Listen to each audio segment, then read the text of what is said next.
Bom dia a todos, pessoal. A paz do Senhor Jesus. Hoje é a nossa última aula do primeiro módulo, o módulo sobre a doutrina da revelação. Até aqui a gente viu bastante coisa, né, desde a primeira aula sobre isso. Hoje nós vamos falar sobre o tema da canonicidade. Vou explicar para os irmãos o que significa isso, né? E nós vamos focar aqui com respeito ao cânon do Antigo Testamento. Tá?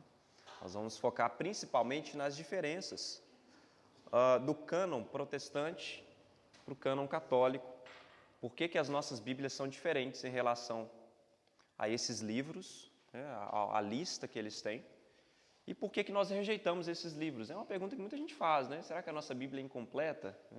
Será que eu estou com a Bíblia faltante mesmo? Então é importante a gente saber por que a gente rejeita esses livros e que tipo de valor também esses livros podem ter, né, para nós, tá bom? Então hoje eu vou focar basicamente nisso. A aula vai ser uma aula de cunho mais apologético. Uma aula apologética é uma aula de defesa, né? Então vou apresentar basicamente uma defesa do cânon protestante, tá bom? E para que os irmãos tenham então argumentos para quando for conversar com alguém ou alguma pessoa, ou até mesmo para si mesmo, né? Para que você fique sabendo, satisfeito aí, por que sua Bíblia não está faltando livros, tá bom? Então, vamos iniciar aí com uma definição. Todos receberam a folha? Todos? Veja comigo a definição, né, da palavra cânon. A palavra cânon vem do grego canon, que significa lista, regra ou padrão. O cânon da Escritura se refere à coleção de livros bíblicos que os cristãos aceitam como autorizados de forma singular. Então veja, a palavra cânon, né, significa regra, padrão ou régua de medir, né? Porque na antiguidade o pessoal usava, né, as canas para medir, né, as coisas com elas. E quando a gente fala de cânon no sentido bíblico, na verdade no sentido teológico mesmo, a gente está falando desta lista autorizada de livros. Lembra da aula passada que a gente falou de inspiração, né? Que as escrituras elas são inspiradas. O que flui da inspiração? O que flui da inspiração é a canonicidade. Somente os livros inspirados por Deus são autorizados. Então, somente esses livros que são inspirados são livros que devem ser canonizados, que têm canonicidade, que são autorizados para serem usados na igreja, para serem usados como regra de fé e de prática. Então, o cânon é uma lista, e uma lista de livros, ok? É basicamente esse o significado. Então, quando a gente fala da doutrina da revelação no âmbito da canonicidade, o que a gente está falando é quais livros devem entrar nas Escrituras, ou devem, na verdade, ser reconhecidos como Escrituras, quais livros ficam de fora. Essa é a pergunta que a gente faz, né?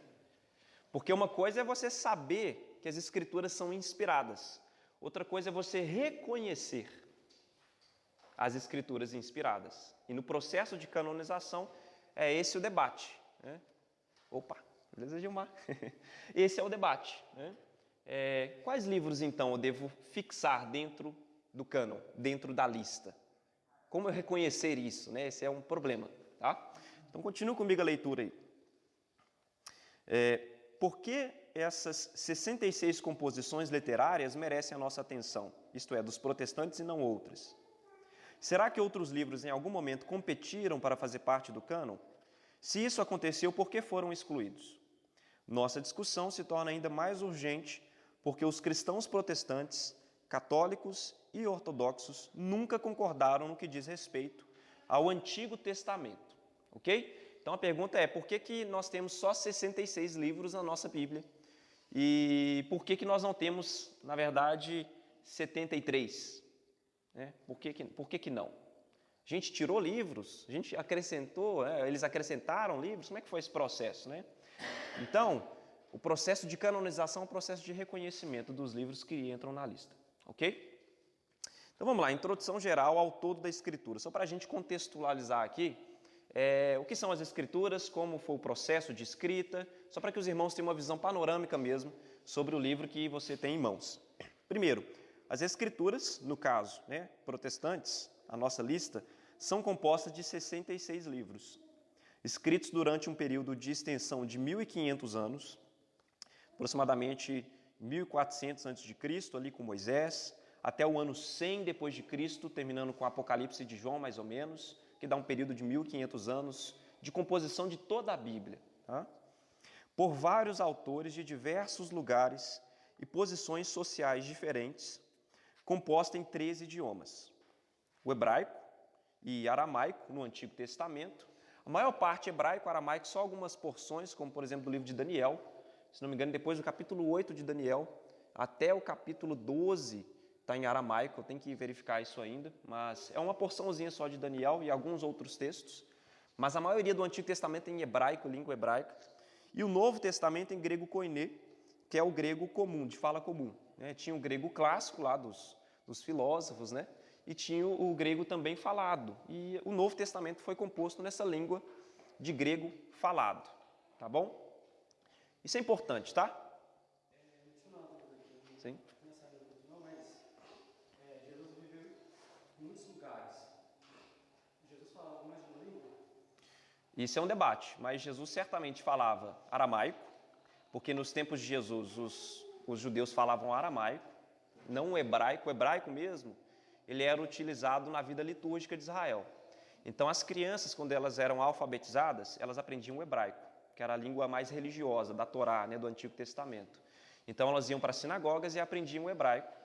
E nas sinagogas, quando se lia a lei de Moisés aos sábados e explicava a lei, eles falavam em hebraico também. Então era uma língua usada mais no contexto religioso mesmo. Mas a língua do povo falada era o aramaico. E o aramaico é uma variação do hebraico, entendeu? É como se fosse uma variação mais dialética mesmo. Alguns acham que o hebraico ele passou por uma transformação quando o povo foi cativo para a Babilônia, 500 anos antes de Jesus. E lá eles sofreram uma variação na língua e virou aramaico. Quando eles voltaram falando já essa língua, né? Agora, será que Jesus falou grego? Né? Essa é uma pergunta, né? Interessante.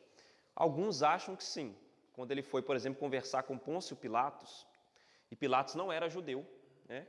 Pilatos era romano, um governador romano, e naquele tempo eles falavam tanto latim como grego, e Jesus conversou com Pilatos, e muita gente acha que ele conversou em grego, né? Agora, não dá para saber, talvez tinha um intérprete lá, talvez Pilatos sabia hebraico, né? O que é muito difícil de acontecer, mas talvez Jesus falava também grego, né? A gente não sabe. Agora, certamente, aramaico e hebraico, ok? Ok, pessoal? Ok. Então, vamos lá, né? Por que é importante falar das línguas aqui? Porque a gente vai utilizar, inclusive, um argumento interessante, né? Daqui a pouco. Só lembrar que o Novo Testamento, então, foi produzido na língua grega comum, tá? Só lembrar isso, ok? Porque o grego, pessoal, nessa época era como se fosse o inglês hoje, né? Era uma língua falada por todo mundo, tá? Então, hoje a gente usa o inglês, né? Mesmo Brasil. A educação brasileira por o inglês tá ruim mesmo. Mas é a língua da informação, né, hoje, né, da tecnologia e tal. E na antiguidade o grego, né? As pessoas falavam lá os seus idiomas, mas também geralmente falavam grego para se comunicar lá no Império Romano, tá? A língua oficial do Império Romano é latim, mas o pessoal falava mais grego que latim. Mas é uma informação para guardar também. A língua do Império Romano era latim oficialmente, apesar do pessoal falar grego. Guardem isso que a gente vai usar hoje, tá? Ok, o segundo item aí. O Antigo Testamento, protestante e judaico, é a mesma coisa para nós, contém 39 livros e é chamado pelos judeus de Taná, que por sua vez possui 3 subdivisões. A Torá, que é a lei de Moisés, os 5 primeiros livros da Bíblia, né? Gênesis, Êxodo, Levítico, Números, Deuteronômio. Esses 5 primeiros livros é chamado de Torá, tá bom? Então, na nossa Bíblia, a gente tem uma porção que chama Torá. Torá em hebraico significa instrução, né? São os livros da instrução, como caminhar debaixo dos mandamentos de Deus. Tem a seção dos Neviim, que é dos profetas, e essa seção dos profetas inclui, inclusive, o que na nossa Bíblia não tem como profeta, né? A gente tem como livros históricos. Josué, Juízes, 1 e 2 Samuel, 1 e 2 Reis, são livros que também estão incluídos aqui na Bíblia dos judeus como livro dos profetas, dos Neviim, tá? E Ketuvim, que são os escritos, todo o restante, né, dos livros. Salmos, Provérbios, Eclesiastes, Jó, 1 e 2 Crônicas também está nessa seção. Então, esses livros aqui compõem exatamente a mesma composição da nossa Bíblia. São 39 livros na Bíblia protestante. Na Bíblia judaica, você tem uma disposição de livros diferente. Então, no total, na Bíblia deles vai dar 22 ou 24, dependendo da forma como eles organizam. Mas é exatamente a mesma quantidade de conteúdo. Por quê? Eles pegam, por exemplo, os 12 profetas menores e eles colocam em um único livro. Eles pegam 1º e 2 Samuel e fazem um único livro. 1º e 2 Reis em um único livro. No total dá 22, na Bíblia judaica. Na nossa dá 39, porque a gente separa tudo direitinho, né? Mas é exatamente o mesmo conteúdo da Bíblia protestante. O Antigo Testamento judaico é o mesmo, tá bom? Por que é chamado de Tanar, o Antigo Testamento judaico? Por que ele é chamado de Tanar? Porque se você pegar as iniciais das divisões, Torá, Nevim, Ketuvim, Torá, Nevim, Ketuvim dá Tanakh.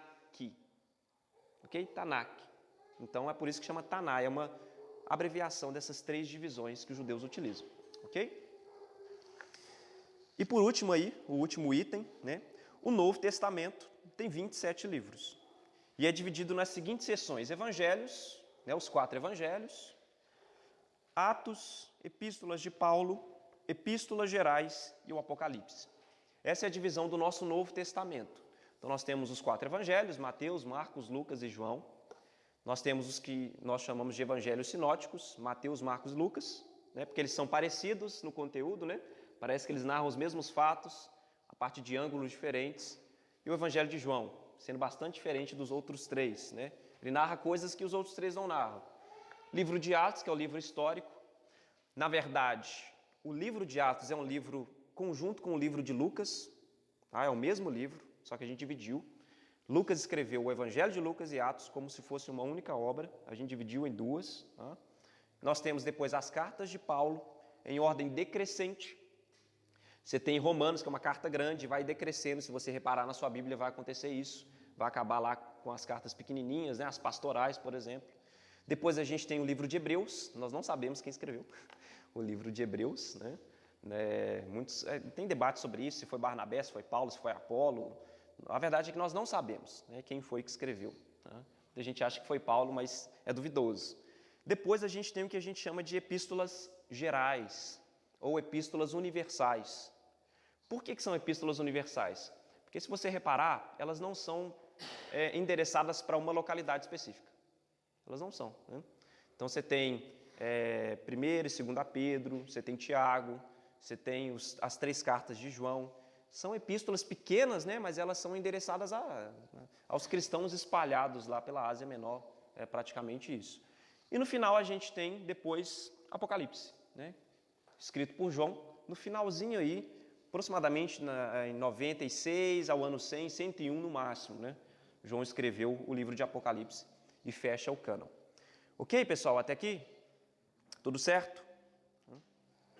Isso foi uma introdução geral, né? A Bíblia, claro, a divisão da Bíblia, etc.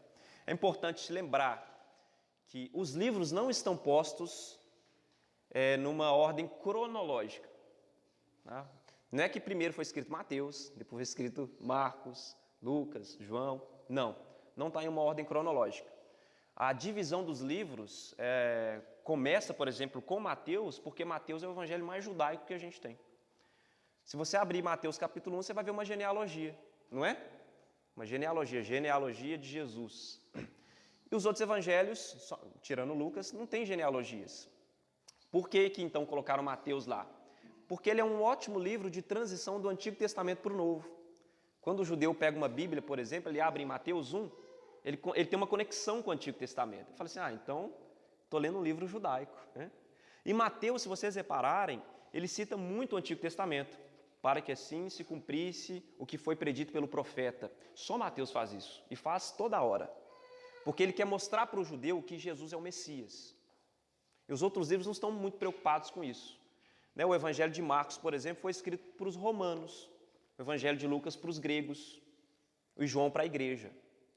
Então Mateus é o único evangelho que está focalizado mais na questão judaica mesmo. Ele quer mostrar que Jesus é um judeu e que ele cumpriu o Antigo Testamento e, portanto, nós devemos crer no Messias.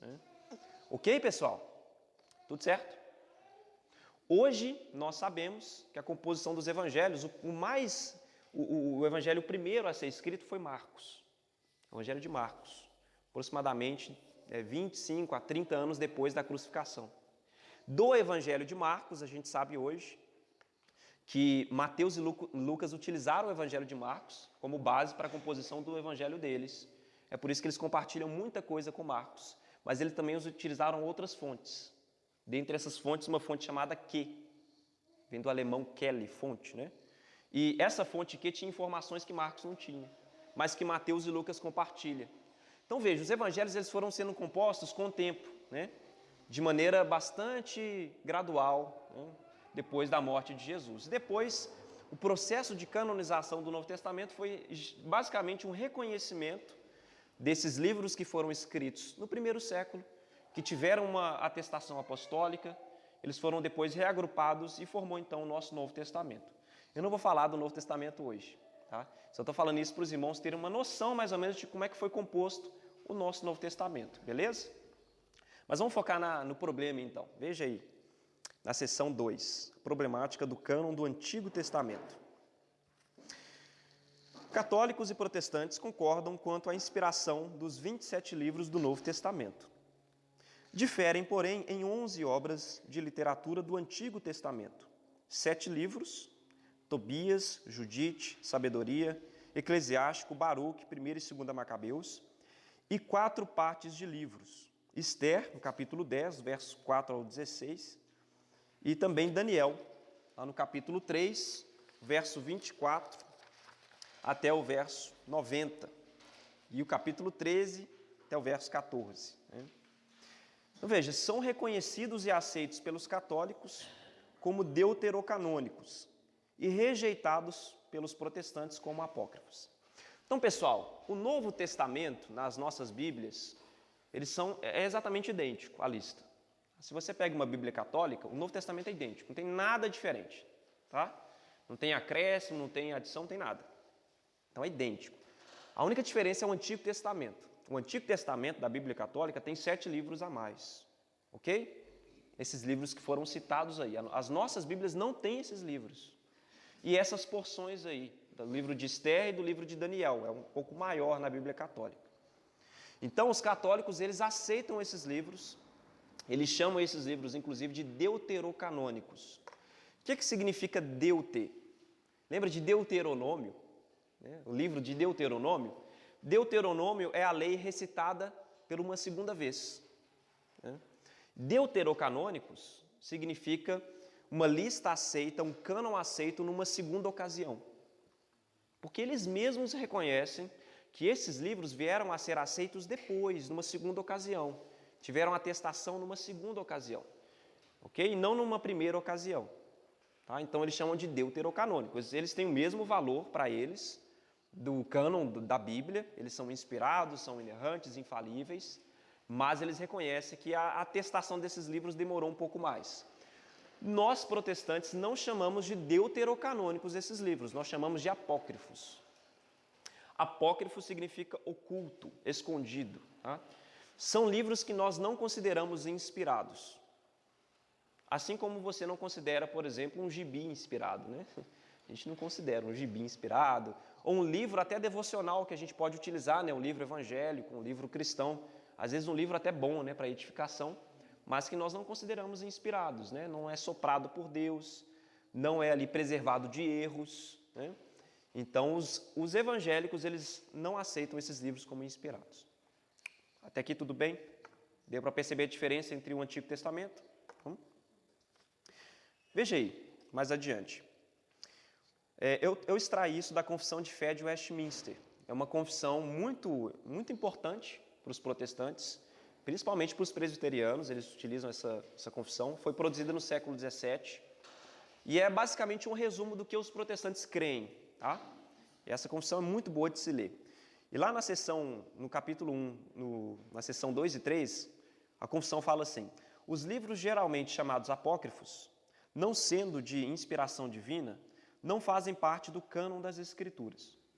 Não são, portanto, de autoridade na Igreja de Deus, nem de modo algum podem ser aprovados ou empregados, senão como escritos humanos. Ok? Essa é a posição evangélica sobre esses livros. Não fazem parte das Escrituras, não são inspirados, não é para ser usado na Igreja de Deus. Tá? E a posição católica, qual que é? E aí eu extraí do Concílio de Trento, 1546. Olha o que os católicos dizem sobre esses livros, para vocês verem a diferença, né, divisões sobre eles.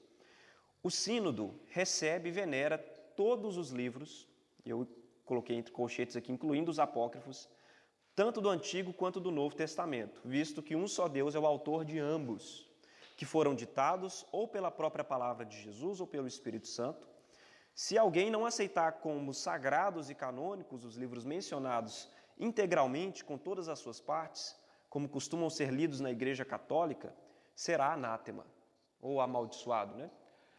Então, os católicos, eles acreditam que aqueles que retiram esses livros da Bíblia, né, são amaldiçoados, né? Eles têm essa mania de amaldiçoar os protestantes. O Concílio de Trento amaldiçoou muitos protestantes, tá?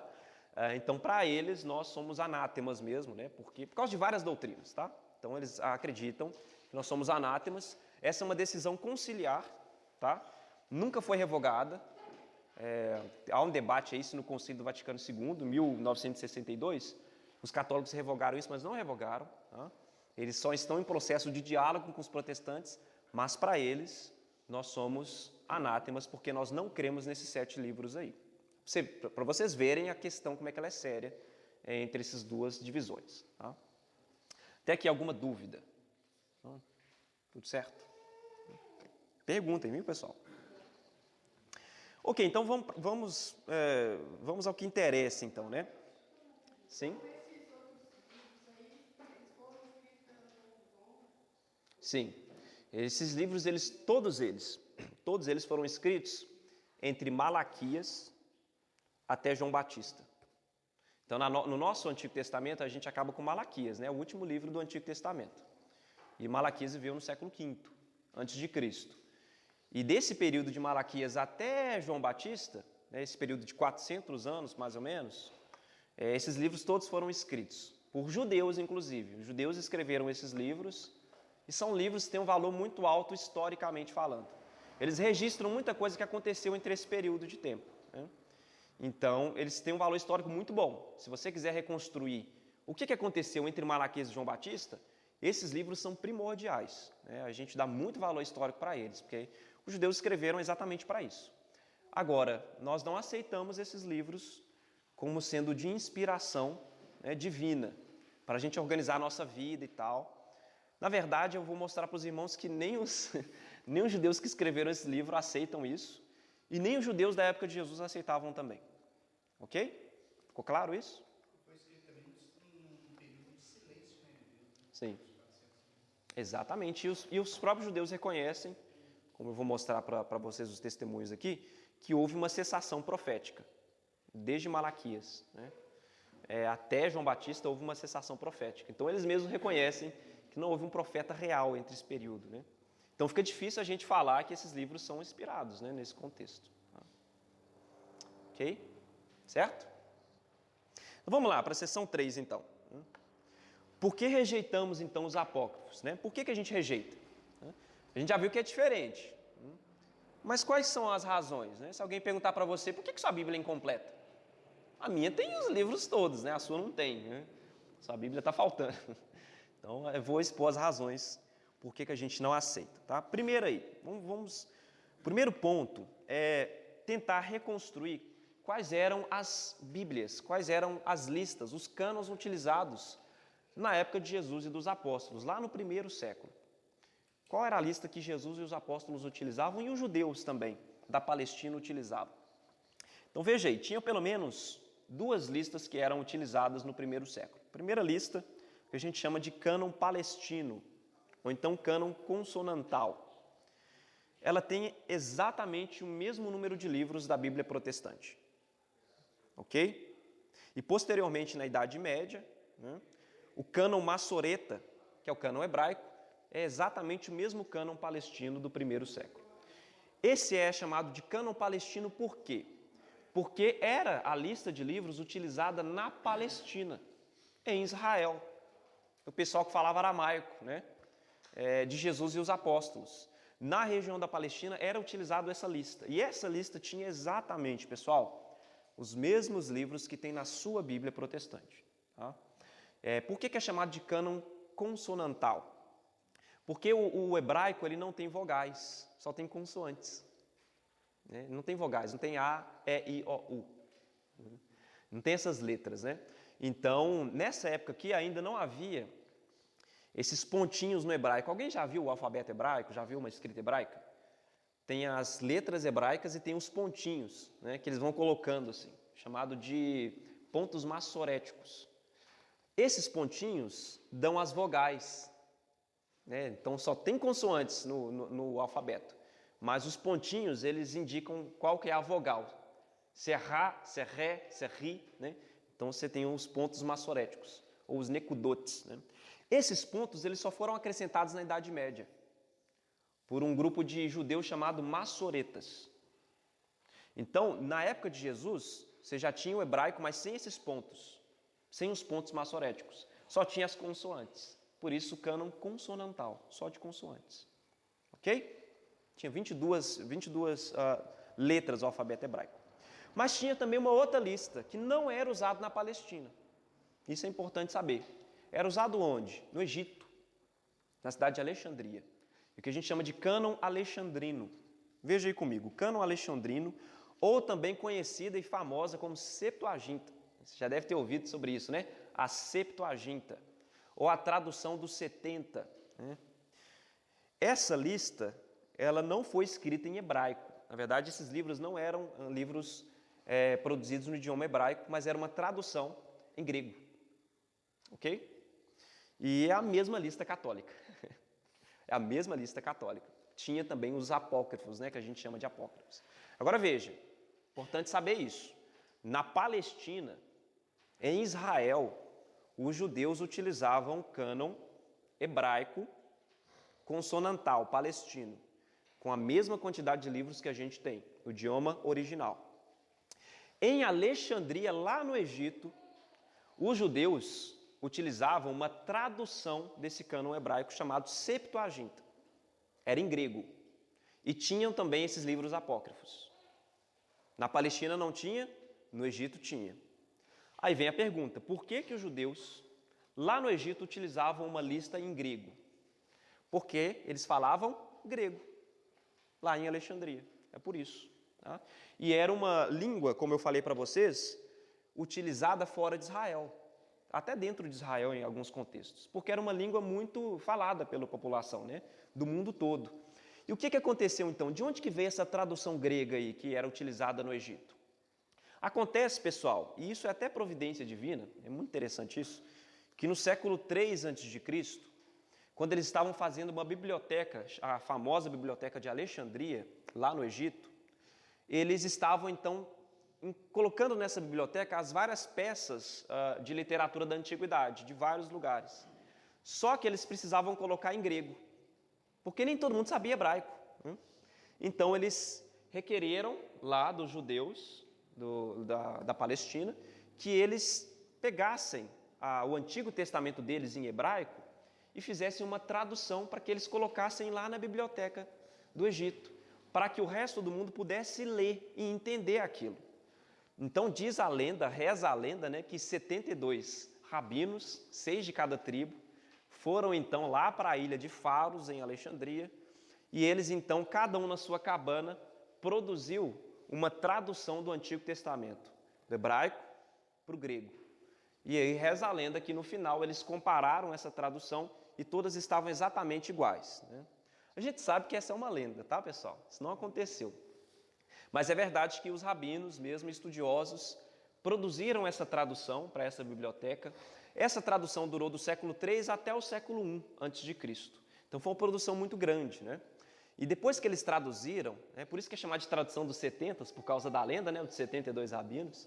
Depois que eles traduziram essa lista, eles também quiseram traduzir os livros que foram escritos no período interbíblico, porque faziam parte da história de Israel. Como ia ficar numa biblioteca mundial, eles queriam que o povo soubesse também da história deles, né, do que aconteceu ali depois. E eles pegaram e traduziram também toda essa literatura. E isso foi, então, para a Biblioteca de Alexandria. essa biblioteca pegou fogo, né, na antiguidade, e hoje ela é restaurada no Egito. Você pode ir lá na Biblioteca de Alexandria, que você pode ver lá que as fotos são uma biblioteca muito bonita, muito grande também, né? Então veja, essa tradução que era utilizada no Egito, em grego, com esses livros a mais, é uma tradução que foi feita para ficar na biblioteca, para que todos pudessem ler. Por que eu falei que isso é providência divina? Porque quando os cristãos foram pregar o Evangelho para os gentios, adivinha, já tinha uma tradução bíblica que eles podiam utilizar, a Septuaginta. Imagina, pessoal, se não houvesse essa tradução. Aí Paulo vai pregar lá nas cidades gregas. Aí o pessoal não tem como conferir nada, porque o pessoal não fala hebraico, né? Então Deus, ele fez na sua providência que essa tradução ocorresse antes da pregação do Evangelho, para que quando o Evangelho fosse espalhado no mundo da antiguidade, os apóstolos, os discípulos pudessem utilizar uma tradução já prontinha para eles pregarem o Evangelho na língua do pessoal. Tá bom? Tá entendido aqui então? Em Israel usava o hebraico, a mesma lista protestante, fora da Palestina, em Alexandria, em grego, com livros a mais. É aqui que começa a controvérsia e a diferença, tá? É aqui que começa, beleza? Agora veja, o ponto, pessoal, é que os judeus, os testemunhos judaicos sobre esses livros, eles atestam que os judeus não aceitavam como livros inspirados. Na verdade, até hoje, os judeus não aceitam esses livros apócrifos como sendo inspirados, né? Apócrifos para nós como sendo inspirados. Se você vai comprar uma Bíblia judaica hoje, você vai ver que não tem esses livros na lista deles. Eles não têm até hoje. Tá? Então, judeus ortodoxos não aceitam isso. E nós seguimos o cânon judaico. Assim, os judeus, eles falam isso, eles atestam isso sobre os próprios livros deles. Quem somos nós, né, para dizer que não? Tá? Mas veja aí o testemunho mais antigo sobre isso, do camarada chamado Flávio Josefos. A gente já falou aqui dele algumas vezes. Ele é um autor do primeiro século. Flávio Josefos tem uma obra importante chamada A História dos Hebreus. É uma obra gigantesca, tá? E ele é o autor mais importante do primeiro século no contexto judaico. Ele é muito importante, tá? Ele fala de costumes judaicos. Ele cita, inclusive, um tal de Crestos, né? Na História dos Hebreus dele, ele fala de um tal de Crestos que morreu sob Pôncio Pilatos. Então, historicamente, a gente tem um relato de Jesus fora da Bíblia, né? Flávio Josefos anota isso lá, o que estava acontecendo. E ele fala sobre esses livros. Ele fala o seguinte, veja comigo, acompanha aí. Não temos dezenas de milhares de livros, está falando dos judeus, em desarmonia e conflitos, mas só 22. Lembram que eu falei que o cânon judaico, a forma como eles organizam, eles vão comprimindo os livros em um, e no final dá 22? É exatamente os 39 livros que nós temos. O conteúdo é o mesmo, tá? Só que a contagem deles é diferente, mas é o mesmo conteúdo. E Flávio José fala, nós só temos 22 livros, contendo o registro de toda a história, os quais, conforme se crê com justiça, são divinos, ou seja, são inspirados. Aí ele acrescenta uma informação que é importante para nós. Desde Artaxerxes, sucessor de Xerxes, até os nossos dias, e só um detalhe, o tempo de Artaxerxes é o tempo de Malaquias, tá? É o século V a.C., tá? Então ele fala, desde Artaxerxes até os nossos dias, até os dias de Jesus e os apóstolos, tudo tem sido registrado. Ou seja, entre esse tempo de Malaquias até o primeiro século, ele diz, tudo tem sido registrado. Onde tem sido registrado? Nos livros que figuram a mais, né? Tudo tem sido registrado, mas não tem sido considerado digno de tanto crédito quanto aquilo que precedeu a essa época, visto que a sucessão dos profetas cessou. Olha que interessante isso, pessoal. Um judeu que não é cristão, no primeiro século, ele fala que o ministério profético cessou desde o tempo de Artaxerxes, desde o tempo de Malaquias, praticamente. E ele fala, olha, houve livros que foram produzidos depois desse tempo, mas nós não consideramos tanto digno de créditos, não. Né? Porque o ministério profético, para os judeus do primeiro século, tinha cessado em Malaquias mesmo. Né? Então, os próprios judeus, eles atestam isso. Ok? Até aqui? Então, o Flávio Joséfos, ele era um cessacionista fora do tempo. Ele era um cessacionista. Ele continua dizendo assim: mas a fé que depositamos em nossos próprios escritos é percebida através de nossa conduta, pois, apesar de ter se passado tanto tempo, ninguém jamais ousou acrescentar coisa algumas a eles, nem tirar deles coisa alguma, nem alterar neles qualquer coisa. Tá? Então, Flávio Joséfos aí contra a Pionem. Pessoal, então está muito claro, o testemunho mais antigo que a gente tem do judeu do primeiro século, da época de Jesus e dos apóstolos, falando que esses livros que foram produzidos nesse período do meio, eles não têm atestação divina, eles não são divinamente inspirados. Ele fala que realmente eles foram registrados, mas que eles foram registrados num período em que houve uma cessação profética. Tá? Então, os judeus, eles falam isso. Okay? E isso apoia, obviamente, a nossa visão protestante de por que nós não temos esses livros, porque os próprios produtores dos livros não aceitam como inspirados. Até aqui tudo bem? Tudo certo? Estão me acompanhando, pessoal? Sim. Outro ponto, né? Demais testemunhos aí. Além de Joséfo, Mileto, bispo de Sardes, diz ter viajado para o Oriente em 170 com o propósito de investigar a ordem e o número dos livros do Antigo Testamento. Orígenes, o erudito do Egito, que morreu em 254, Tertuliano, viveu entre 160 a 250, pai latino contemporâneo de Orígenes, e Jerônimo, entre outros, confirmam um cânon hebraico de 22, não sei porque está o 20 aqui, 22 livros deveria ser, né? E 4 livros, dependendo do agrupamento ou não de Ruth e Lamentações. Então, geralmente, o Antigo Testamento judaico, ou ele é agrupado em 22 ou 24, a depender de onde você coloca Lamentações e Ruth, mas dá no mesmo.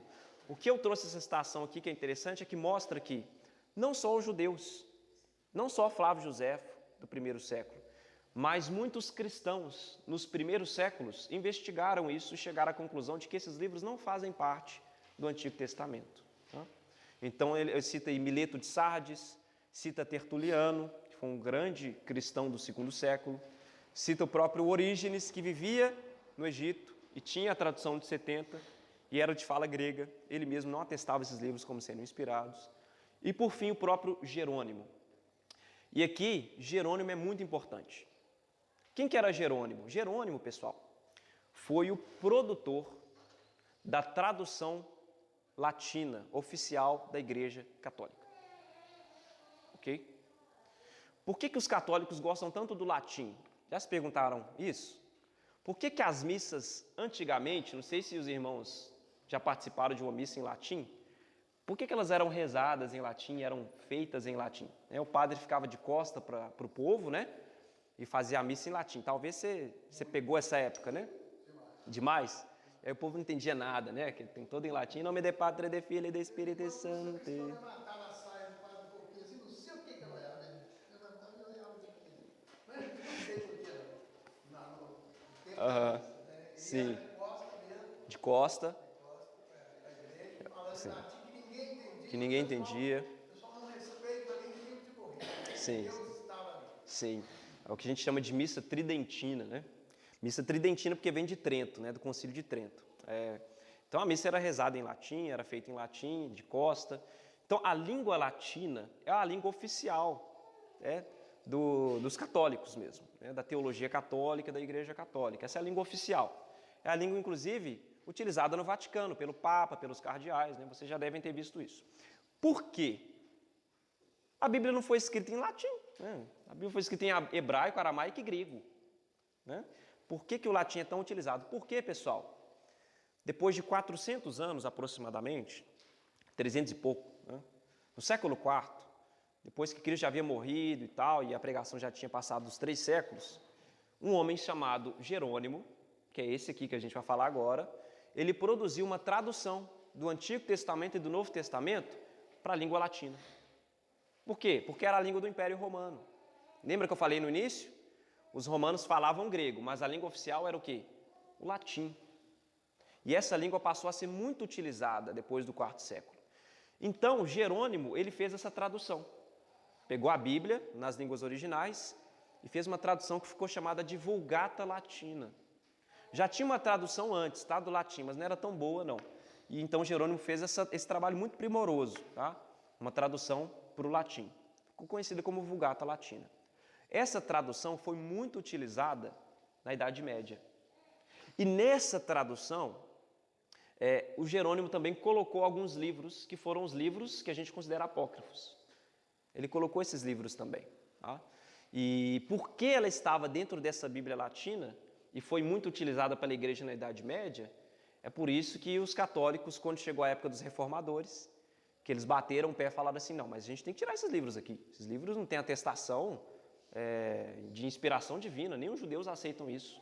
Os católicos bateram o pé, falaram, nós vamos continuar com esses livros e a nossa tradução oficial é a latina, é a tradução do Jerônimo e como ela tem esses livros, nós vamos permanecer com esses livros. Né?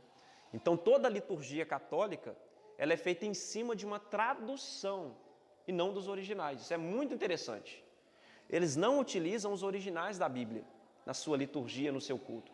Eles utilizam uma tradução. E mais, para eles, pessoal, essa tradução latina ela é infalível. Não tem como você produzir dogmas e doutrina em cima da tradução de maneira falível. Você vê coisa esquisita, né? Eles utilizam uma tradução e falam que essa tradução é infalível. Tá?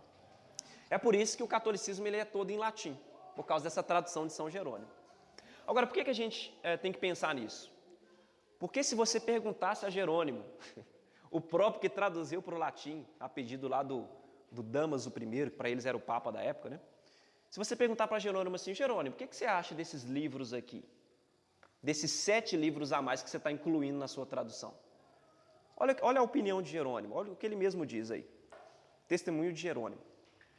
Da mesma maneira pela qual a igreja lê Judite e Tobias e Macabeus no culto público, mas não os recebe entre as escrituras canônicas, assim também sejam estes 2 livros, Sabedoria de Salomão e Eclesiástico, úteis para a edificação do povo, mas não para receber as doutrinas da igreja.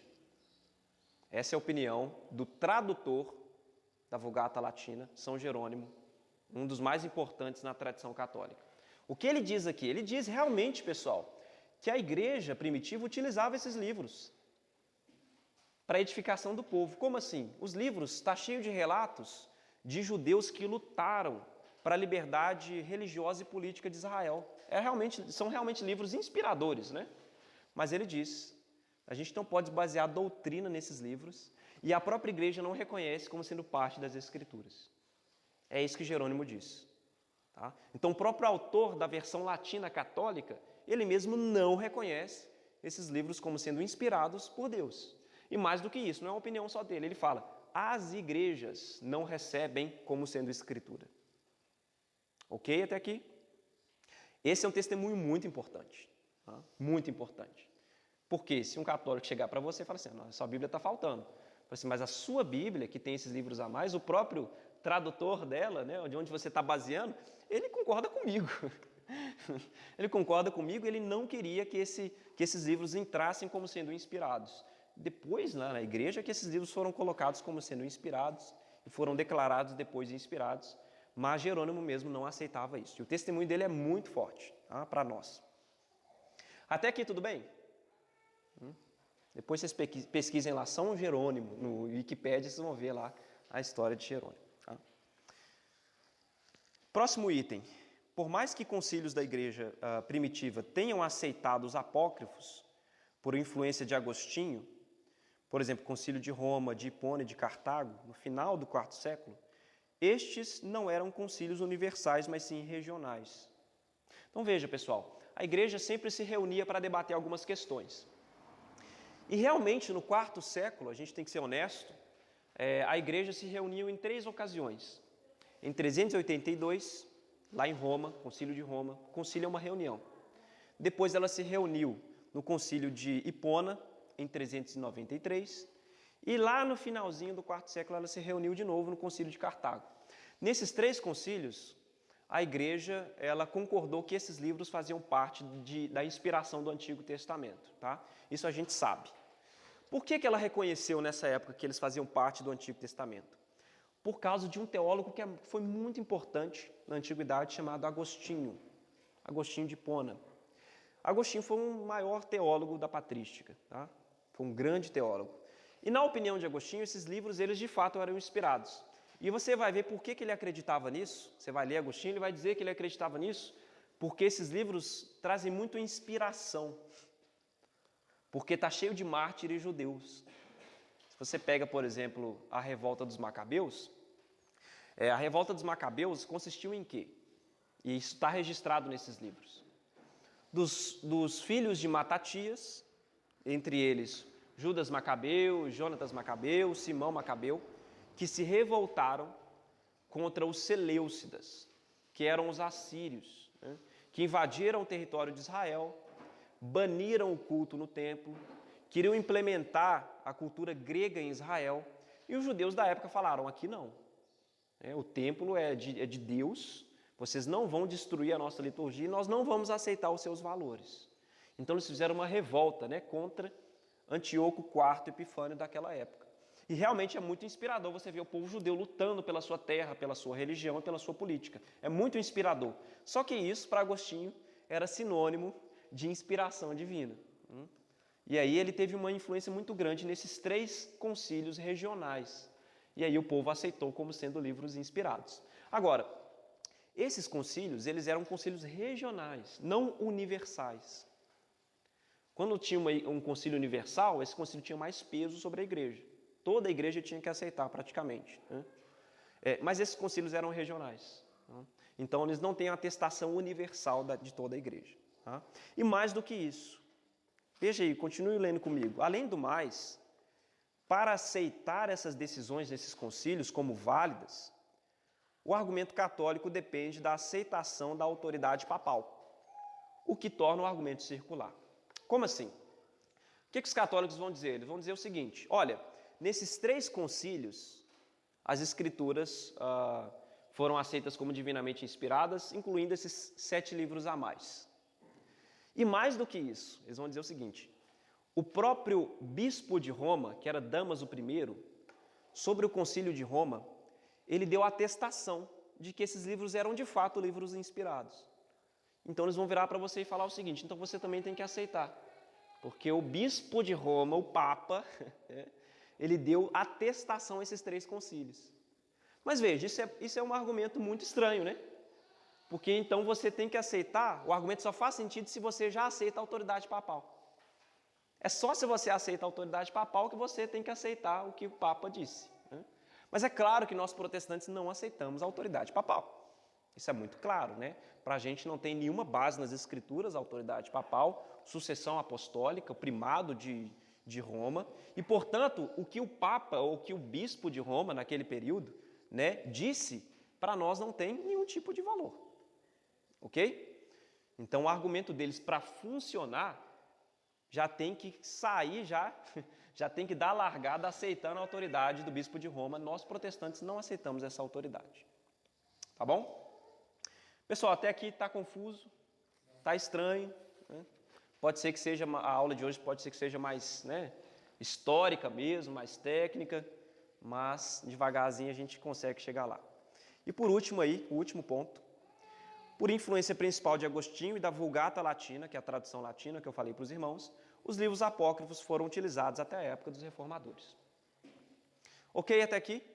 Ou seja, por causa da influência da opinião de Agostinho, que foi um teólogo importante, e também por causa da tradução latina, que São Jerônimo fez, que o próprio Jerônimo não concordava com os livros apócrifos, é que esses livros ficaram na igreja durante a Idade Média até a época dos reformadores. Tá? Foi por esse motivo principal. Ok? Então veja, por evidências históricas, o que a gente pode concluir até aqui? Primeiro, os judeus não aceitavam os livros. Essa é a primeira coisa que a gente pode concluir. Os próprios produtores dos livros não aceitavam os livros como inspirados por Deus, mas simplesmente como livros históricos que registraram o que aconteceu naquele período. Segundo, muitos da igreja primitiva, muitos bispos, não aceitavam também esses livros como sendo inspirados por Deus. Eu citei aqui o bispo de Sardes, lá, Mileto de Sardes, né? Eu citei também Tertuliano, citei Orígenes, Citei o próprio Jerônimo, né, o tradutor da Vulgata Latina. Eles não aceitavam e mais, eles dizem que muitas igrejas também não tinham como escritura, em que esses livros não podem ser utilizados para basear doutrina. Okay? E terceiro, o que a gente tem aqui é, por que esses livros então permaneceram na história da igreja até os reformadores?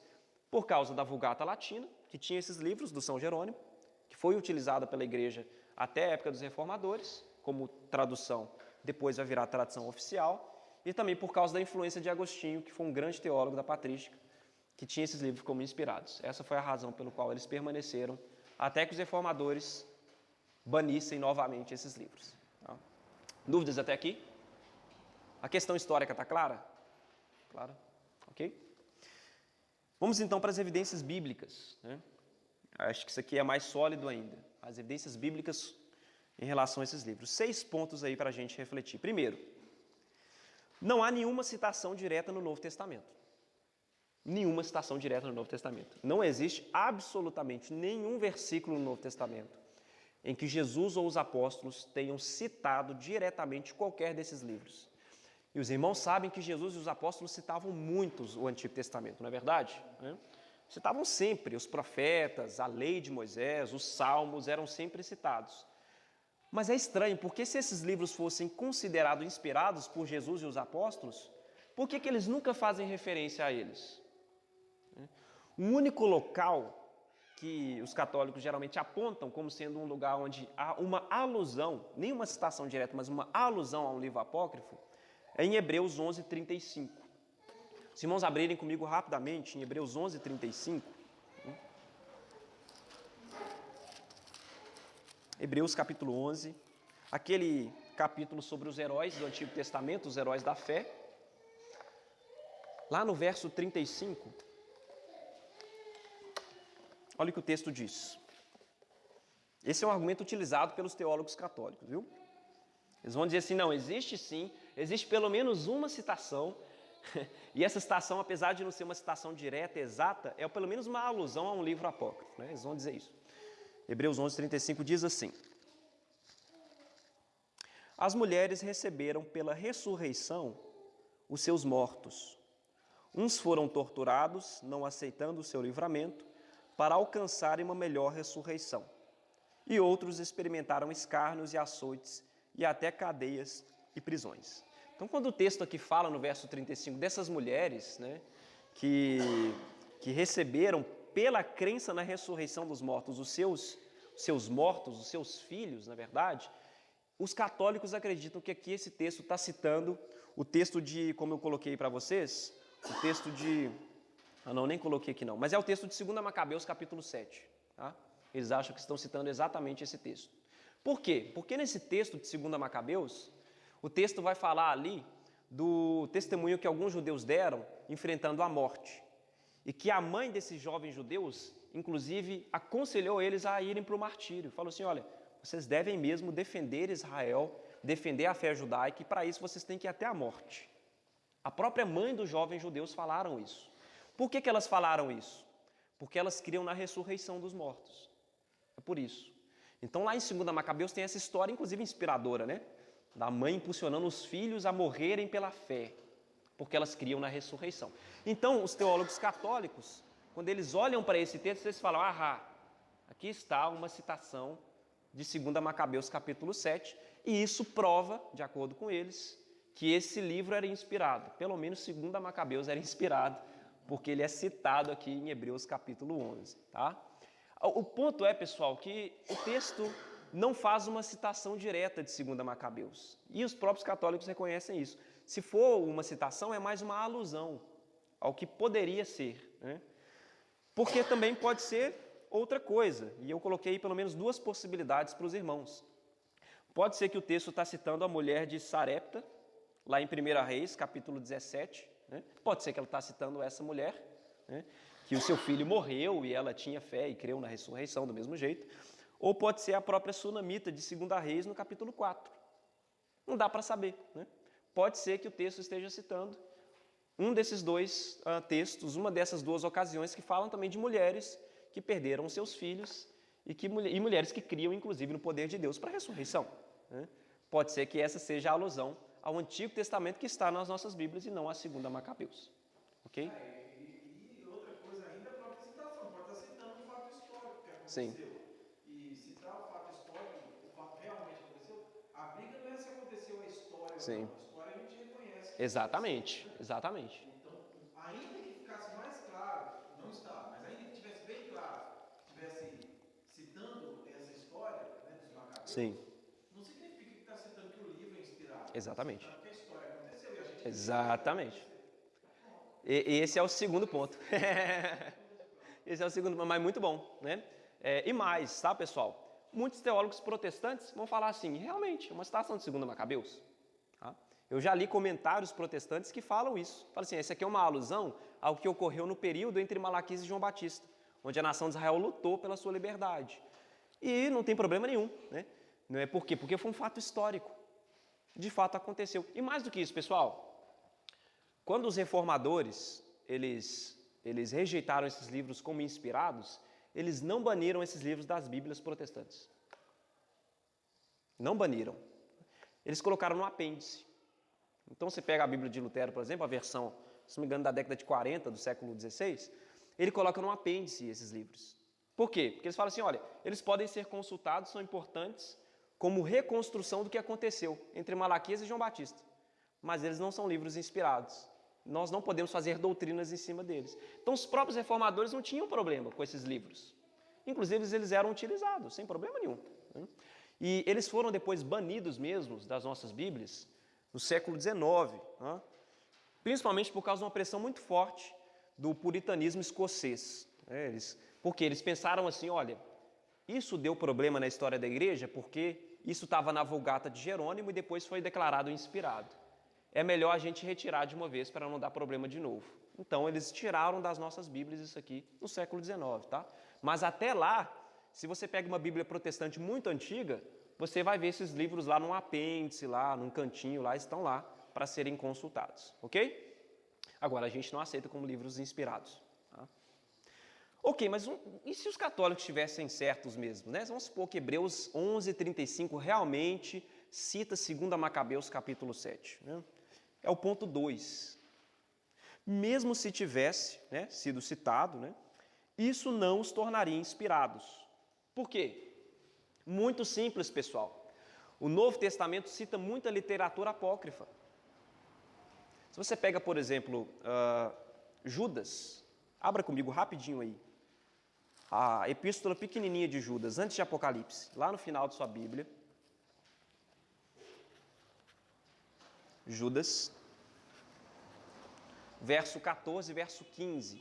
Veja comigo que texto interessante. Talvez você nunca prestou atenção nesse texto. Muito interessante.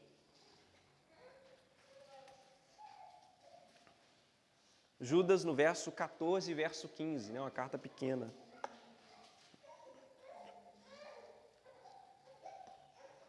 Todos encontraram, pessoal? Sim. Todos? Olha o que o texto diz.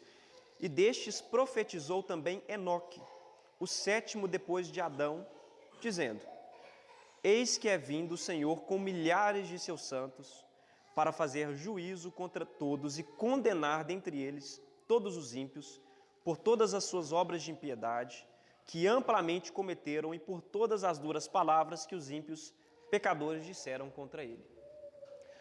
Veja, Judas cita Enoque aqui, e fala assim que Enoque, o sétimo depois de Adão, aquele Enoque que andou com Deus e foi levado por Deus, lembram desse texto? Né? Ele fala que esse Enoque profetizou isso aqui. Fala assim, eis que é vindo o Senhor com milhares de seus santos.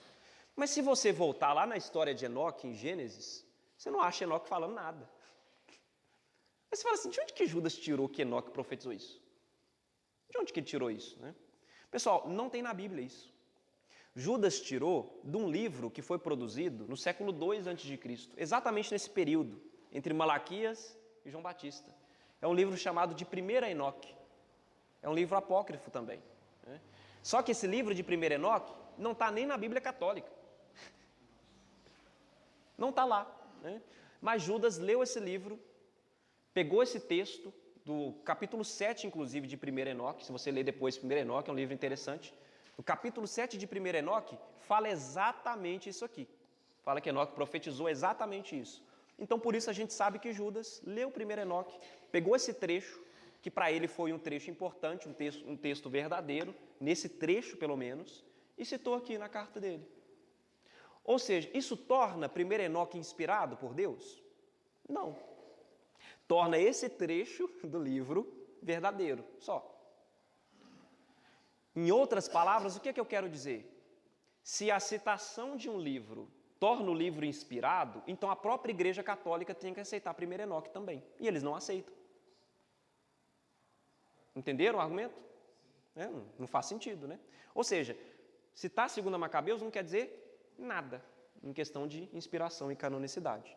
Porque os próprios católicos reconhecem que Judas cita primeiro Enoque. E isso não torna primeiro Enoque parte da lista deles também, assim como não torna da nossa, né?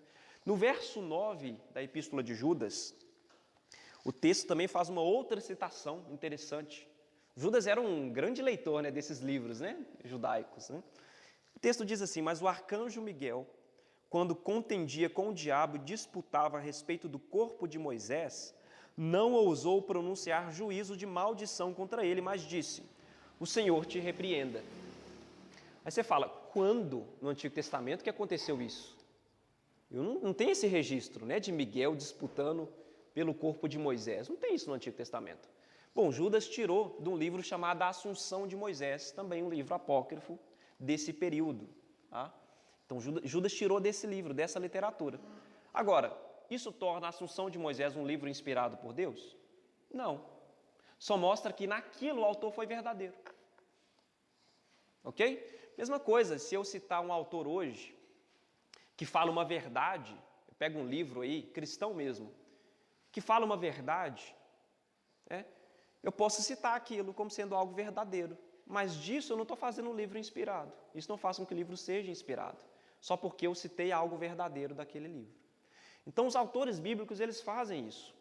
Uma terceira evidência disso, que eu coloquei aí também, é o próprio Paulo em Atos 17. Os irmãos nem precisam abrir aquele texto onde Paulo vai em Atenas pregar. O Eric até me perguntou sobre esse texto esses dias, né, de Atos 17, ao Deus desconhecido. Vocês lembram disso?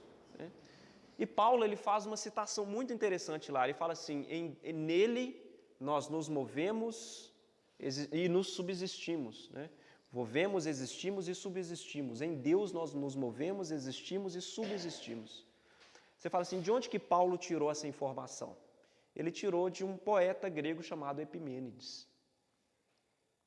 De um poeta grego chamado Epimênides. Ele cita também lá em 1 Tito, na verdade em Tito, no capítulo 1, no verso 5, se não me engano, ele fala assim: os cretenses são sempre preguiçosos, bestas ruins.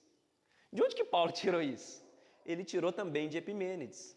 Paulo lia esses poetas gregos, ele era um homem muito inteligente, né? E quando esses poetas falavam coisas verdadeiras, Paulo utilizava. Porque era verdade, porque toda verdade vem de Deus. Mas com isso, Paulo não estava fazendo os escritos de Epimênides parte do cânon, inspirados por Deus, para fazer doutrina ou coisa do tipo. Ok? Então, mesmo se 2 Macabeus for citado em Hebreus capítulo 11, verso 35, isso não significa que o texto é inspirado pelo próprio argumento católico de não aceitar os outros apócrifos que também são citados como sendo inspirados. Até aqui tudo bem? Ficou claro essa parte? Está aí um bom argumento para você utilizar. Tá?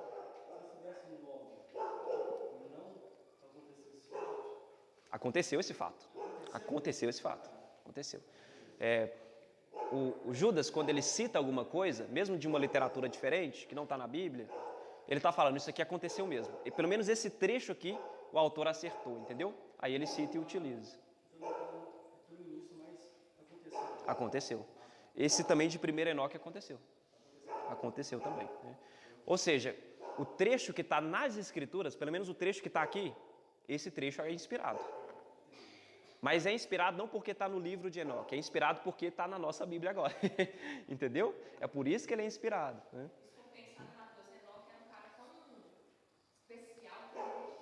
Sim. Verdade. Sim.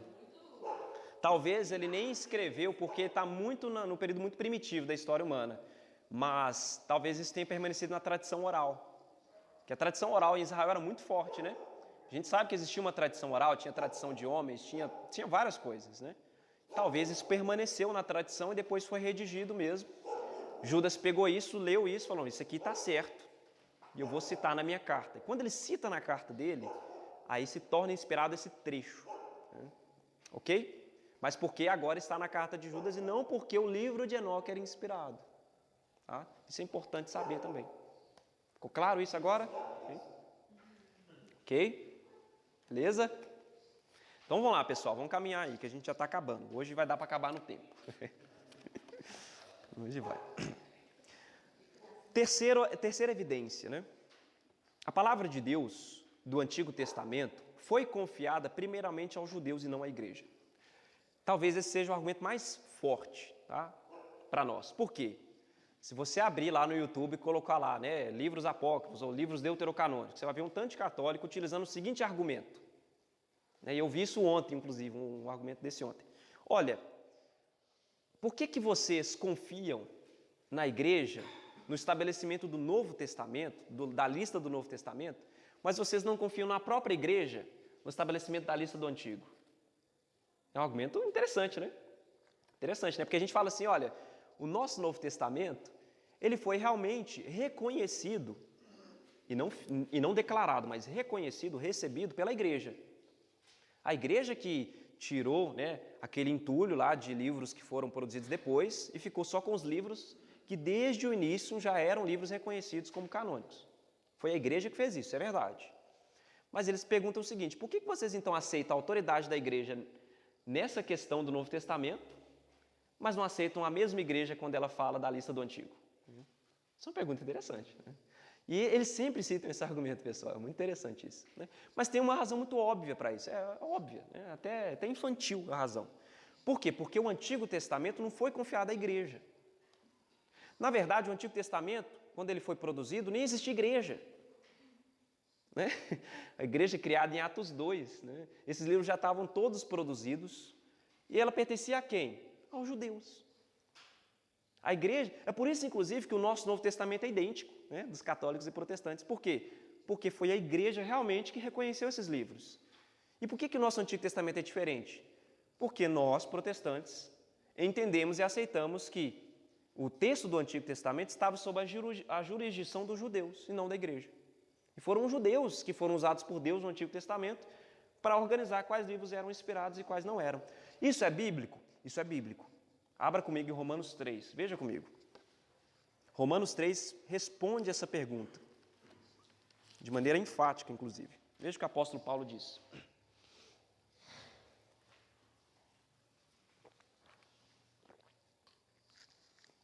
Todos encontraram Romanos capítulo 3?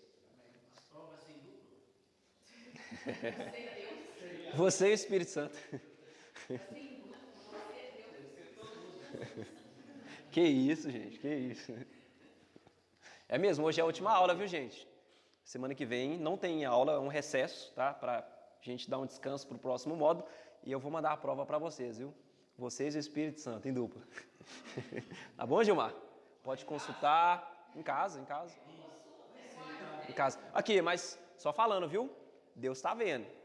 Deus tá vendo. Se colar, eu vou orar, cara. Eu vou orar, porque se colar, Deus me revela. Eu não sou sensacionista, tá? Deus me revela. Pode não. Pode usar as folhas, tá? Pode usar. Mas veja que Paulo diz aí em Romanos 3, que interessante, né? Porque Paulo vai desenvolvendo um argumento desde o capítulo 1, ele vai falando assim que os judeus verdadeiros são aqueles que são circuncidados no coração, não aqueles que são circuncidados na carne. Ele vai desenvolvendo esse argumento. Aí pode dar a impressão, no capítulo 2 de Romanos, que Paulo está simplesmente dizendo que os judeus não têm vantagem nenhuma, para nada. Né? E Paulo corrige essa opinião antecipadamente. No verso 1 do capítulo 3, ele diz assim: qual é logo a vantagem do judeu? Ele faz essa pergunta. Qual que é a vantagem, então, de ser judeu? Já que ele falou no capítulo 2 que a circuncisão é no coração, não é a circuncisão da carne. Qual que é a vantagem, né? Ele fala assim, olha, qual é a utilidade da circuncisão? Verso 2, muita, em toda maneira. Por quê? Ele explica, porque primeiramente as palavras de Deus lhes foram confiadas. Se tem pelo menos uma vantagem do povo judeu, Paulo diz, tem uma vantagem aqui. Primeiramente, as palavras de Deus foram confiadas a quem? A igreja? Não, foram confiadas aos judeus, primeiramente. Por quê? Porque eles receberam o Antigo Testamento. Ou seja, o Antigo Testamento está sob a jurisdição do povo hebreu. E essa é uma vantagem que eles têm em relação à igreja. Então, a autoridade do povo judeu é a que vale em relação ao cânon do Antigo Testamento e não simplesmente da igreja séculos depois, né? Porque esses livros já estavam produzidos e os judeus que produziram esses livros sob inspiração, e eles sabem o que faz parte do cânon e não. E nós recebemos com muito bom grado, né? O que o povo judeu recebeu também da parte de Deus. Ok? Então veja, e o que os judeus acreditam sobre isso? Essa é a pergunta. Bom, os judeus creem como nós, que esses livros não são inspirados, apesar de serem úteis historicamente, como eu li lá para os irmãos em Flávio Josefo, os judeus não aceitam esses livros como sendo inspirados. E nós estamos com eles, nós damos as mãos aí, falamos, vocês estão certos, as palavras de Deus, como o apóstolo Paulo diz, foram confiadas a vocês primeiramente, logo nós não aceitamos também esses livros que estão na Bíblia Católica. Tá? Ok, pessoal, até aqui? Ficou claro esse argumento? Esse argumento é muito importante vocês saberem. Tá? Então, o Novo Testamento foi produzido na época da igreja. E a igreja realmente tem essa autoridade mesmo de reconhecer quais livros fazem parte do Novo Testamento. Mas o Antigo Testamento não. O Antigo Testamento é dos judeus. É nosso também por herança, mas foi confiado primeiramente a eles. Quarto ponto. Os próprios apócrifos não reivindicam ser proféticos. Os próprios textos apócrifos não reivindicam ser proféticos. Veja comigo uma citação de 1 Macabeus 9:27. Olha o que o texto diz. Desde o tempo em que tinham deixado de aparecer profetas na terra de Israel, nunca houve uma tribulação como esta. O livro de Macabeus, no capítulo 9, no verso 27, diz que houve uma cessação profética em Israel. Ele mesmo reconhece isso. E a mesma opinião, por exemplo, de Flávio Josefo, como a gente leu, que desde o tempo de Artaxerxes deixou de ter profetas em Israel. O que torna o próprio livro de Macabeus um livro não profético. O próprio livro reconhece isso. Okay? Uma outra citação, agora de 2 Macabeus, capítulo 15, verso 36 e 37. Eu não vou mandar os irmãos abrirem porque é óbvio, né? A gente não tem esses livros na nossa Bíblia. Mas eu trouxe a minha biblinha católica ali, está ali no cantinho. Né? Mas olha o que o texto diz. Assim se desenrolaram os acontecimentos relativos a Nicátor.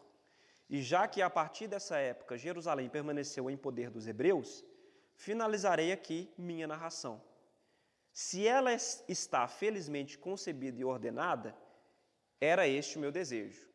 Se ela está imperfeita e medíocre, é porque não pude fazer melhor. O próprio autor de 2 Macabeus, ele fala assim, olha, pode ser que essa narração esteja medíocre, né? A minha vontade é que a narração esteja correta, né? Mas ele fala, olha, pode ser que ela acabe a ser medíocre no final das contas.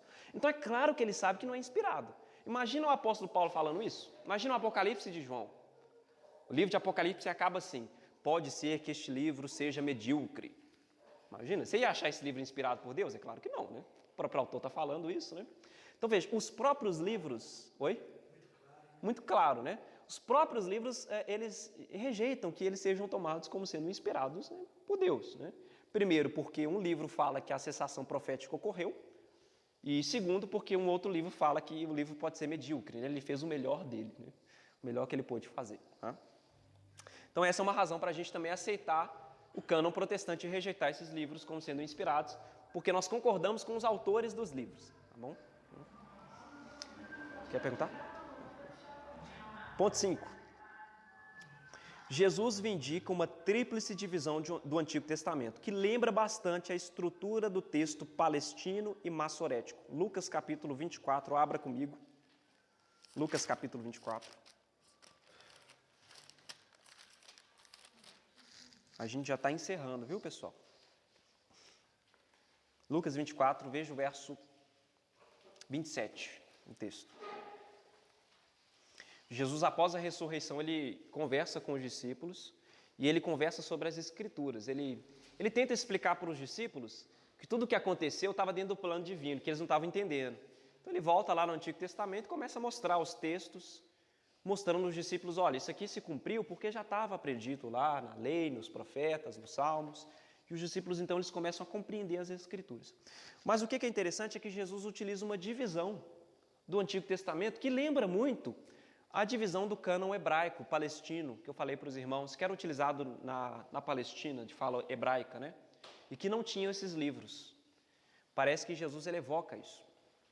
E ele fala aí no verso 27 o seguinte: e começando por Moisés e por todos os profetas, explicava-lhes o que dele se achava em todas as Escrituras. No verso 44 do mesmo texto, Jesus fala o seguinte: disse-lhes, são estas as palavras que vos disse, estando ainda convosco. Convinha que se cumprisse tudo o que de mim estava escrito na lei de Moisés, ou seja, Torá, lei de Moisés, Torá, nos profetas, Neviim, lembram disso? Os profetas, e nos salmos, que provavelmente é os Ketuvim, os escritos. Uma tríplice divisão da Taná, né, que Jesus fala. E por isso, nós cremos que Jesus citou o Antigo Testamento como escritura no cânon palestino, e não na Septuaginta. Ele não citou a versão grega que tinha livros a mais. Ele citou a tríplice divisão hebraica, que até hoje os hebreus utilizam para a Bíblia deles, que é exatamente ao nosso Antigo Testamento, igual ao nosso Antigo Testamento. Ok? Então parece que Jesus está vindicando um cânon hebraico e não o cânon grego com livros a mais. Até aqui tudo bem, pessoal? É claro que os apóstolos, como eu disse para os irmãos, utilizaram o cânon grego. Por quê? Por causa da tradução grega. Não é por causa que eles achavam que a extensão do cânon era correta, mas porque o cânon grego tinha a língua grega já traduzida para que eles pregassem para os povos gregos. É óbvio que eles utilizaram a tradução. Tá? Mas não mostra que eles davam assentimento à extensão desse cânon, somente a tradução dele. Tá? Por último, pessoal, o item 6 diz assim: Jesus faz referência à extensão do período profético de Israel como sendo de Abel até os tempos de Zacarias. Abra comigo, Mateus, capítulo 23. Mateus, capítulo 23, verso 34 ao 35. A gente já teve uma escola bíblica sobre esse texto aqui, que ele é polêmico, né? É um texto de difícil interpretação, esse aqui é um texto difícil mesmo. Mas eu acredito que, assim, depois de uma boa hermenêutica, é fácil de resolver. Mateus 23, no verso 34 ao 35. Vocês vão perceber por que esse texto é importante. O verso 34 diz assim: portanto, Jesus está falando para os fariseus, tá?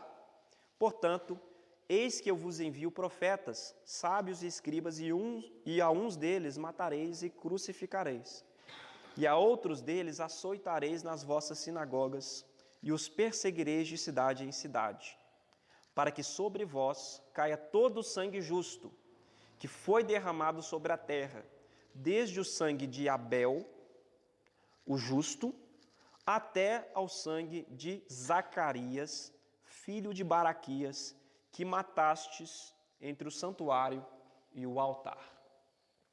Jesus ele faz uma extensão aqui de Abel, Gênesis, capítulo 4, até Zacarias, filho de Baraquias.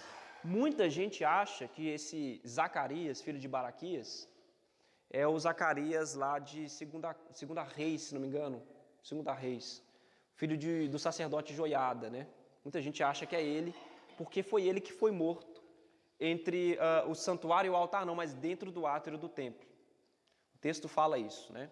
Só que o problema é que com essa interpretação é que Zacarias era filho de Joiada nesse texto. E ele não foi morto entre o santuário e o altar, ele foi morto no átrio do templo, lá em Segunda Reis.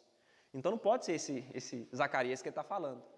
Qual Zacarias que ele está falando então? Do profeta Zacarias mesmo. Se você pegar lá no início do livro de Zacarias, que está no mesmo período de Malaquias, é importante mencionar isso, O texto diz assim que ele era filho de Baraquias. Então é esse que Jesus está citando, como sendo o último, né, do período profético. E de onde que Jesus tirou essa informação de que esse Zacarias foi morto entre o santuário e o altar? Se você olhar o Targum é uma tradução, né, aramaica do texto hebraico, que tem inclusive comentários. Se você olhar o Targum, o texto lá vai ter essa informação na tradição oral de Israel, de que o Zacarias, filho de Baraquias, o profeta mesmo, foi morto entre o santuário e o altar. Aí você consegue entender, Jesus tirou do Targum, então, essa informação e citou aqui, né? Bom, por que isso é importante? Porque Jesus não fala assim, olha, o sangue que foi derramado desde Abel até Judas Macabeu. Ele não fala isso, né? E Judas Macabeu, na verdade, os macabeus, né, muitos judeus morreram naquele período, não são citados. Não são citados. Jesus cita até o tempo de Zacarias, que é o tempo de Malaquias, que é o tempo de Artaxerxes, que é o tempo que Flávio José está falando que houve cessação profética, pessoal. É exatamente esse período, né? Então, Jesus, ele vindica aí um período de extensão da história mesmo de Israel, no plano divino, até os tempos de Malaquias, Zacarias, esses profetas menores. Tá? Por isso, nós não aceitamos também esses livros como sendo inspirados. Estão cansados? Então vamos para o último item aí para a gente encerrar. O item 4, seção 4. A pergunta que fica então é por que a Igreja Católica aceita os apócrifos, né? Já tem uma resposta que eu falei para os irmãos, né, porque eles utilizam a Vulgata como a tradição oficial desde o Concílio de Trento, mas tem uma outra razão também pela qual eles utilizam os apócrifos. Olha para você ver aí comigo. Justificação doutrinária. Olha o que o Geisler diz. O pronunciamento do Concílio de Trento, só contextualizando, o Concílio de Trento foi um concílio contra a Reforma Protestante. Depois que a Reforma Protestante começou, os católicos organizaram um concílio. E eles decidiram várias coisas nesse concílio. É um concílio chamado de Contra-Reforma. Foi contra os reformadores, contra Lutero, contra Calvino, contra o pessoal todo aí. Na verdade, Calvino é de segunda classe, não é reformador. Mas olha o que ele diz aí. O pronunciamento do Concílio de Trento sobre os apócrifos foi parte de uma ação polêmica contra Lutero. Isso ocorreu no século XVI, viu, pessoal? 1.600 anos depois da morte de Cristo. Seus defensores consideravam que a aceitação dos apócrifos como inspirados era necessária para justificar ensinamentos que Lutero havia atacado, principalmente a oração pelos mortos. O texto de 2 Macabeus, capítulo 12, verso 46, diz: mandou fazer sacrifício expiatório pelos falecidos, a fim de que fossem absolvidos do seu pecado.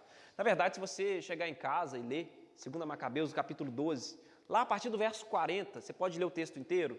É interessante porque o texto diz que os judeus eles foram guerrear, muitos deles morreram no campo de batalha. E aí eles deixaram os mortos no campo de batalha, guardaram o sábado, depois que passou o sábado, eles foram retirar os corpos desses judeus. Aí eles perceberam que debaixo da túnica dos judeus tinham ídolos. Eles morreram no campo de batalha em idolatria, em pecado de idolatria, né? E, inclusive, o texto de 2 Macabeus, capítulo 12, é tão interessante, porque ele diz assim que Deus puniu esses judeus exatamente por isso. O texto de 2 Macabeus 12 fala assim que Deus não falha e vê todas as coisas. Foi por isso, inclusive, que eles morreram no campo de batalha. Foi uma punição divina com esses judeus, porque eles estavam com ídolos nas túnicas, né? E aí, o que Judas Macabeus manda fazer?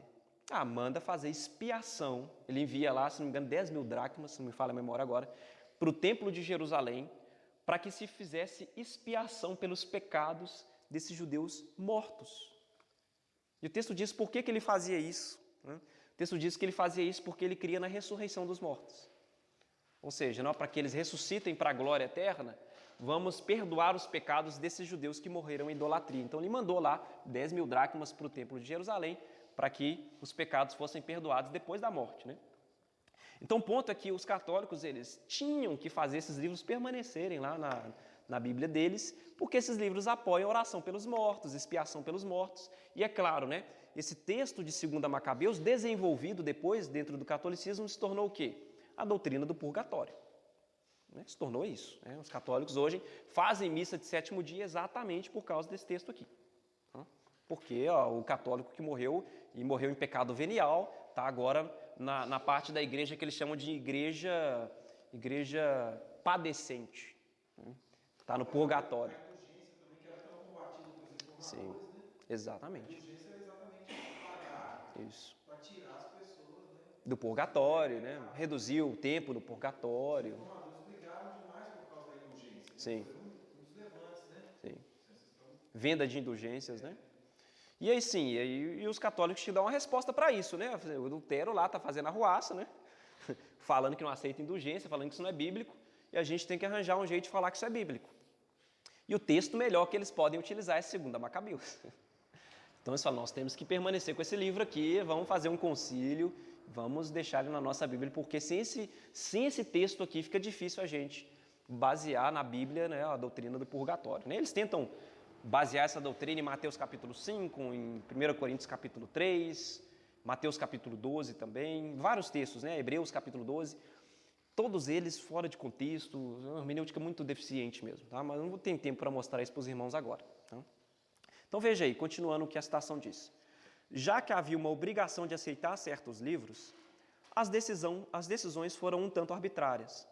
Trento aceitou 2 Macabeus, que apontava as orações pelos mortos, e rejeitou 2 Esdras, quarto a Esdras pela avaliação católica, que tinha uma afirmação que não apoiava a prática. Eu achei essa citação e coloquei em colchetes aí, que diz assim, lá em 2 Esdras, capítulo 7, ninguém jamais orará por outro naquele dia. Aí Trento falou assim, a gente aceita 2 Macabeus, que ele apoia a oração pelos mortos, mas 2 Esdras a gente joga fora, porque tem ali uma citação, né, que vai dar um embaraço para nós, né, que fala lá que a gente não vai orar pelos mortos, que ideia é essa, né? Então eles rejeitaram 2 Esdras, algo muito conveniente, né? Diga-se de passagem, né? Muito conveniente para eles. Então veja, essa é uma razão pela qual eles aceitam os livros apócrifos, tá? Eles estão recheados dessas doutrinas estranhas aí, e que, se forem utilizadas, vai apoiar purgatório, oração pelos mortos, intercessão dos mortos, etc. E o segundo ponto é que a Vulgata Latina se tornou versão oficial para eles. Na Idade Média, a versão francamente usada pela Igreja foi a Vulgata Latina. A partir dela e da Septuaginta também foram feitas outras traduções. Aí o Paulo Anglada coloca assim, interessante, por ironia da história, a Vulgata de Jerônimo, o qual não considerava canônicos os livros apócrifos, veio a ser a principal responsável pela inclusão destes mesmos livros no cânon católico. Por ironia do destino, o próprio cara que fez a tradução não aceitava os livros, e essa tradução dele virou a tradução oficial católica. Até hoje ele é a tradução oficial católica. A Vulgata Latina até hoje é a versão deles. Dúvidas, pessoal, até aqui? Está claro isso? Está claro porque que a nossa Bíblia não tem esses livros? Porque que nós não aceitamos esses livros? A conclusão é a seguinte. As disputas sobre os apócrifos do Antigo Testamento têm um papel importante nas disputas católicas e protestantes sobre ensinamentos como purgatório e oração pelos mortos. Não há evidências de que os livros apócrifos sejam inspirados e, portanto, devam fazer parte do cânon das Escrituras inspiradas. Eles não afirmam ser inspirados e a inspiração não lhes é atribuída pela comunidade judaica que os produziu. Não são citados nenhuma vez como escritura no Novo Testamento. Muitos pais da igreja primitiva, incluindo Jerônimo, os rejeitaram categoricamente. Acrescentá-los à Bíblia pelo decreto infalível no Concílio de Trento evidencia um pronunciamento dogmático e polêmico criado para sustentar doutrinas que não são apoiadas claramente em nenhum dos livros canônicos. À luz dessa evidência poderosa contra os apócrifos, a decisão da Igreja Católica Romana e Ortodoxa é infundada e rejeitada pelos protestantes. É um erro sério admitir materiais não inspirados para corromper a revelação escrita de Deus e minar a autoridade divina das Escrituras. Tá? Então veja, aqui é um bom resumo para quem for fazer a provinha aí. Está bem resumido aqui algumas razões pelas quais nós vimos aí que nós não aceitamos esses livros. Tá? Dúvidas, pessoal, sobre o tema? Comentários? Já compraram a sua Bíblia de Jerusalém ou a Bíblia Ave Maria? Comprem. Leiam os apócrifos, viu? Podem ler os apócrifos, não precisam ter medo, né? Esses dias eu estava conversando com uma pessoa e ela falou assim, Eu tenho receio de ler a Bíblia de Jerusalém, sabe? Que é uma tradução até boa, a Bíblia de Jerusalém. A tradução da Bíblia é boa, né? Porque tinha esses livros apócrifos lá. Eu falei assim, não, você pode ler, não tem problema. É bom você conhecer, né? A história de Israel, é importante, né? Os próprios protestantes, como eu disse, não retiraram esses livros, só colocaram eles separados no apêndice, depois que foi banido de fato das nossas Bíblias, tá? Mas não tem problema vocês lerem. Só não baseiem doutrinas neles, né? Vocês vão ler lá e falar, nossa, esse aqui o cara deu um vacilo. Sim, exatamente. Exatamente. Para ter conhecimento é excelente. Se você quer saber o que aconteceu, né, entre Malaquias e João Batista, esses livros são excelentes. Vai falar lá da revolta, como eu disse, né, dos judeus contra o tirano Etíoco Epifânio e tal. É muito legal você ver isso. Realmente é muito inspirador o que os macabeus fizeram nesse período. É muito inspirador. Você lê lá, você vai gostar muito, né? Foram bravos heróis, né? Deram a vida mesmo para a liberdade de Israel. Mas cometeram erros doutrinários. Cometeram erros doutrinários e nós não precisamos basear nossa doutrina neles. Tá? Vamos orar?